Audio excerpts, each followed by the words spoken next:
Assalamu alaikum. I am Hasibul Hossain Shanto, ID 173291114.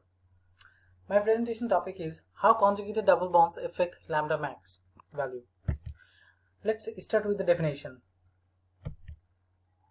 Conjugated double bond. What is conjugated double bond? Conjugated double bonds in a molecule mean that the single and double bonds alternate. These enable the electrons to be delocalized over the whole system and so be shared by many atoms. In other words, two double bonds in a compound that are separated by a single bond. For example, we can see here 1,3-butadiene, double bond, single bond, and double bond. Now, let's come to the next point. What is lambda max? Lambda max is the wavelength at which a substance has its strongest photon absorption. It tells about the energy level of the incoming radiation absorbed by the substance during its excitation. Now let's move to our main part of this presentation, the way conjugated double bonds affect the lambda max value. Conjugation raises the energy of the HOMO and lowers the energy of LOMO. So less energy is needed for an electronic transition during a conjugated system than a non-conjugated system. Here the HOMO means the highest occupied molecular orbital and LUMO means lowest unoccupied molecular orbital.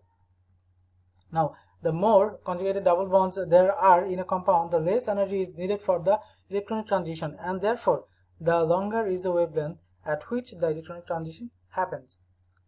So the lambda max will increase as the number of the conjugated double bonds increases. Now let's take our first example, the simple case of the hydrogen molecule. The hydrogen molecule consists of one bonding sigma molecular orbital and a higher energy antibonding sigma ester molecular orbital. When molecule is in the ground state, both are paired in the lower energy bonding orbital. This is the HOMO. The antibonding sigma ester orbital in turn is the LUMO. If the molecule is exposed to light of a wavelength with energy equal to del E, the HOMO-LUMO energy gap, this wavelength will be absorbed. This is referred to as sigma to sigma ester. Here we can see sigma to sigma ester transition. It absorbs light 111 nanometer. When a double bonded molecule such as ethene absorbs light, it undergoes pi to pi ester transition. Because pi to pi ester energy gaps are narrower than the sigma to sigma ester gaps. Ethene absorbs light at about 165 to 174 nanometer than the hydrogen molecule. UV-vis spectroscopy helps us to understand exactly how conjugation relates to the lambda max of molecule.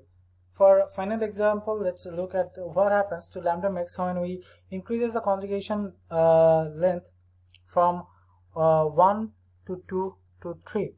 Here, ethane to butadiene to hexatriene.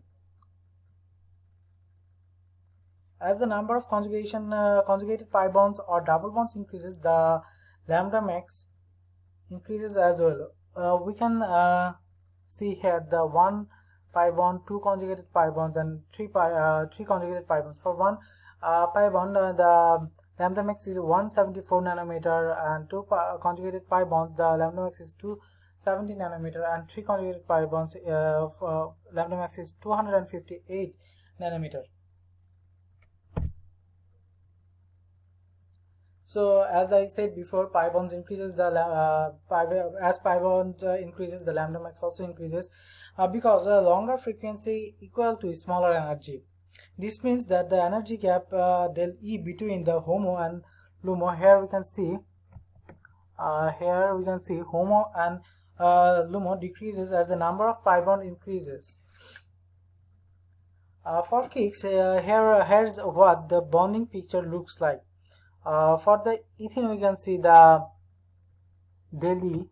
Here we can see the del E is higher.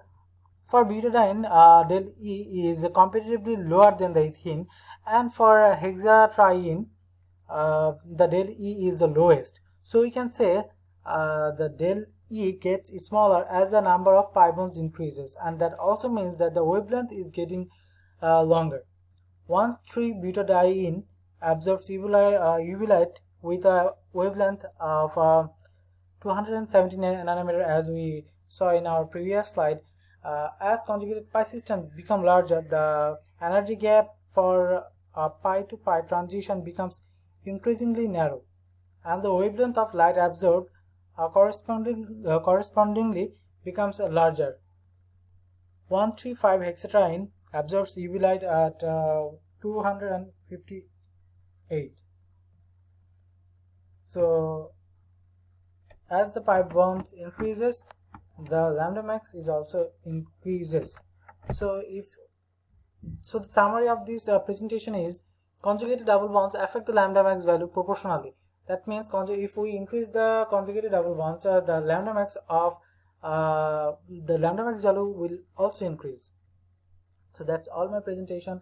I hope you enjoy the video. Thank you for watching.